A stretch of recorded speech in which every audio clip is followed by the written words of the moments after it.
Hey everybody, I hope you guys are doing great today. We continue with the Halacha Yomit and specifically the Hadas today. So we talked about Arba'at Aminim so far, the Etrog and the Lulav. Now we're going to talk about the famous three Hadasim, the three branches that we have next to the Lulav. And let's talk about the details of the halachot regarding the Hadas. Number one, the size of the Hadas. Minimum has to be 3 tefachim high, which is about 9.5 inches. That's the minimum for the Hadas. Less than that, the Hadas is going to be pasul. Number two, the Hadas has to be fresh or at least not dry. What is not dry? It can't be white. If the leaves turned white, no good. If it's blackish, that's still okay. But white, that's already going to be a problem and it's going to be pasul. Number three, we have to have 3 leaves on the same level, which means that on each level of the Hadas, we have to be able to see 3 leaves that are starting exactly from the same point. If 2 leaves start in the same point, but the other leaf is a little bit lower or higher, then in this situation, the Hadas is called Hadas Shoteh, a crazy Hadas.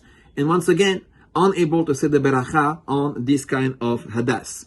Now we should know that if some of the leaves are going to be on the same level and some are not, we always look at the majority, at the rov of the Hadas, and if the majority is on the same level, then it's okay.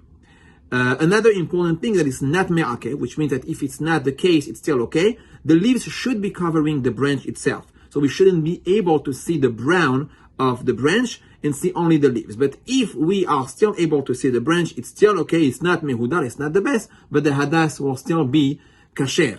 If you have some tiny grapes, we call them in the halacha, which means you have those tiny, roundish types of growth that are in the branch of the Hadas, so it depends on the color. If they are green, the Hadas is kasher. If they are black or red, then it's not good, but you could remove them in order to make the Hadas kasher.